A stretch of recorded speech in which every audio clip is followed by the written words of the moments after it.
Hi friends, நாங்கள் இப்போ வந்து வெளில கிளம்பிட்டோம். எங்கே போக போகிறோம்னா வீடியோவில் போவாங்க. இதுக்கே உனக்கு எதுவும் தெரியல. வீடியோவில் நம்ம எல்லாம் ஃபுல் என்டர்டைன்மெண்ட்டாக பார்ப்போம். நீங்கள் வந்து ஸ்டார்ட் ஒரு வைப்போட போகிறோம். பாய். ஒரு வழியாக நாங்கள் பெசன்ட் நகர் பீச்சுக்கு மெயின் ரோடுக்கு ரீச் ஆகிட்டோங்க. அப்படியே பார்த்தீங்கன்னா ரொம்ப டிராஃபிக் ஆச்சு. ஏன்னா சண்டேனா மஜா போடு அப்படின்னு சொல்லிட்டு அதிக பேர் மஜா போட்டுருந்தாங்க, மாஞ்சாவும் போட்டுருந்தாங்க, பட்டம் விட்டுருந்தாங்க அதிக பேர். பக்கத்தில் சர்ச்சு வந்து சூப்பராக இருக்கும்னு சொல்லியிருந்தாங்க. அதுவும் நாங்கள் வந்து இந்த வீடியோ வந்து நாங்கள் பார்த்தோம். அதுக்கப்புறம் இங்கே வந்து இந்த எக்ஸிபிஷன் மாரி நடந்துச்சு. இங்கே வந்து 80 ரூபீஸ் நினைக்கிறேன். நாங்கள் அதுக்கு போகல, ஏன்னா நம்மளுக்கு அந்த இதாக செட் ஆகாது. ஏற்கனவே கொஞ்சம் வெயிலில் போனதே கொஞ்சம் மயக்கமாக இருந்துச்சு. இல்லை அங்கே வேறு போய் மயக்கம் வந்துட்டு எதுக்குன்னு சொல்லிட்டு அங்கே போகல.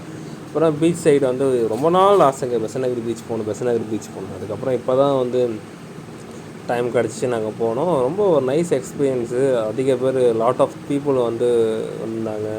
வெற்றிகரமாக நாங்கள் பீச்சுக்கு வந்துட்டோம். லோகேஷ் கதாநாயகன் ரூமோட கதாநாயகனோட ஃபீல் என்ன எனக்கு ப்ராப்பராக இருக்குது. ஃபீலு நல்லா இருக்கு. உள்ளே பீச்சு உள்ளே போல் அதுக்குள்ளே ஃபீல் நல்லா இருக்குங்கிறான். உள்ளே போய் பார்ப்போம் சம்பவம் என்ன நடக்குதான்னு. பீச்சு ஒரு ரவுண்டு அடிப்போம்னு சொல்லிட்டு நாங்கள் ஆளுக்கு ஒரு ரவுண்டு அடித்தோம். நீங்கள் நினைக்கிற மாதிரி அந்த ரவுண்டு கிடையாது, சுற்றி பார்க்குற மாதிரி எல்லாமே போனோம். அங்கே பீச்சில் என்னென்ன இருக்கும், அந்த கன் ஷூட்டு இதுமாரி அதிகமாக இருந்துச்சு. அதுக்கப்புறம் எஸ்பெஷலி மீன் வறுவல், அதெல்லாம் மீன் பிடிச்சவங்கலாம் அங்கே ரொம்ப சூப்பராக இருக்கும் அந்த அளவுக்கு. அதுக்கப்புறம் அந்த கார் இது சின்ன சின்ன பசங்கள்லாம் ரொம்ப என்ஜாய் பண்ணி இது பண்ணலாம். அந்த அளவுக்கு ரொம்ப பயங்கரமாக இருந்துச்சு. அப்படி சுற்றி ரவுண்ட் அடிச்சுட்டு வந்தோம். நல்ல வசூலாகும் இருக்குது. கடை கடையாக போட்டு வச்சுருக்காங்க. பீச்சு கண்ணுக்கு தெரியுதுக்குள்ள கடைங்கன்னா அதிகம் கண்ணுக்கு தெரியுதுங்க.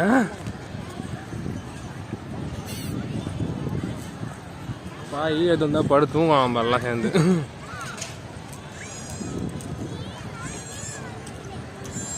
கஷ்டப்பட்டு உழைக்கிறதெல்லாம் எதுக்காகுங்க? இந்தமாரி லைஃப்பில் ஒரு சின்ன சின்ன ஹாப்பினஸ் மூமெண்ட்டுக்காக தான் முக்கால்வாசி பேர் உழைக்கிறது. ரொம்ப கஷ்டப்பட்டு ஹார்ட் ஒர்க் பண்ணி ரொம்ப டென்ஷன் வைப்போடு இருந்து ரொம்ப தாங்க முடியாத டென்ஷன், ரொம்ப ஃபேமிலி தொல்லை அதெல்லாம் இருக்கும்ல. அப்பப்போ ரிலாக்ஸேஷன் பண்ணுறதுக்கு இந்த இயற்கை கூட இந்த மனிதர்கள் சேர்கிற அந்த அன்பு இருக்கு இல்லையா, அது ரொம்ப அழகாக இருக்கும். ஃபேமிலியோட வந்து என்ஜாய் பண்ணிவிட்டு ஒரு சின்ன சின்ன ஹாப்பினஸ் தாங்க உங்கள் லைஃப்பில் ஒரு சின்ன சேஞ்சை உருவாக்கும். பீச்சில் வந்து லோகேஷுங்கிற பையன் வந்து காலை வைக்க போகிறோம். ஓகே, காலை வச்சு ஃபீல் எப்படி இருக்கும் உனக்கு? கேவலமாக இருக்கு ப்ரோ சொல்லிட்டான் அவன். பெசன்ட் நகர் பீச்சோட பார்த்தா நான் அடித்து ஒழிச்சிருக்கேன் அவனை. கேவலமாக இருக்கு திமுறா பேசுகிறீன்னு. ஓகே சிங்க ஃப்ரேமில் வாடா, உள்ளே போ, ஃப்ரேமில் வா.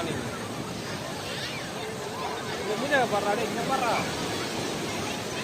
ஓகே, நான் சொன்ன சின்ன சின்ன பசங்க அவங்களோட ஹாப்பினஸ். இந்த சம்மர் டே விட்டாலே அவங்க வீட்டில் இருக்கிறதோட வெளில போனால் ஒரு ஹாப்பினஸ். அந்த பீச் அதோட அலை ரொம்ப அழகாக விளாண்டுட்டாங்க. எனக்கு என்ன ஒரு விஷயம், மக்கள் இந்த பரபரம் ஓடி கஷ்டப்பட்டு வேறு சிந்தி உழைத்து தாண்டி அவங்க பீப்புள் எல்லோரும் ரொம்ப சின்ன சின்ன குழந்தைங்க மாரி, வயசானவங்க கூட ரொம்ப ஜாலியாக அவங்களுக்குள்ள ஒரு குழந்தைத்தனமான ஒரு விஷயம் பார்க்க எனக்கு ரொம்ப ஹாப்பியாக இருந்துச்சு. இவ்வளோ பேர் சந்தோஷத்தை பார்க்குறது. அதுக்கப்புறம் லவ்வர்ஸ் எல்லாம் வருஷத்தில் உட்காந்தாங்க. வாங்க வாங்க வாங்க வாங்கோல் அப்படின்னு வந்து எல்லாம் வருஷத்தில் உட்காந்தாங்க. அப்படியே நாங்கள் அப்படியே நடந்து போய்கிட்டே இருந்தோம். அதுக்கப்புறம் ஒரு பச்சு கடைக்கு போனாங்க. 5 பச்சு 75 ரூபாய். ஜிபே பண்ணி ஒரு பிளேட்டை கொடுங்கன்னா இப்போ எங்களுக்கே பத்தில் போய் இன்னொரு பிளேட்டில் வாங்கி சாப்பிட்டோம். எஸ்பெஷலி செம்ம டேஸ்ட்டாக இருந்துச்சுங்க. நல்லா சாப்பிட்டு வந்தோம். பச்செலாம் சாப்பிட்டு முடிச்சு சைடில் பார்த்தா கோயிலுங்க. இந்த கோயில் ரொம்ப ஃபேமஸான கோயில். அது பார்ட் 2ல் ரொம்ப அழகாக பார்க்கலாம். தேங்க்யூ பாபா. சீட்டாடா.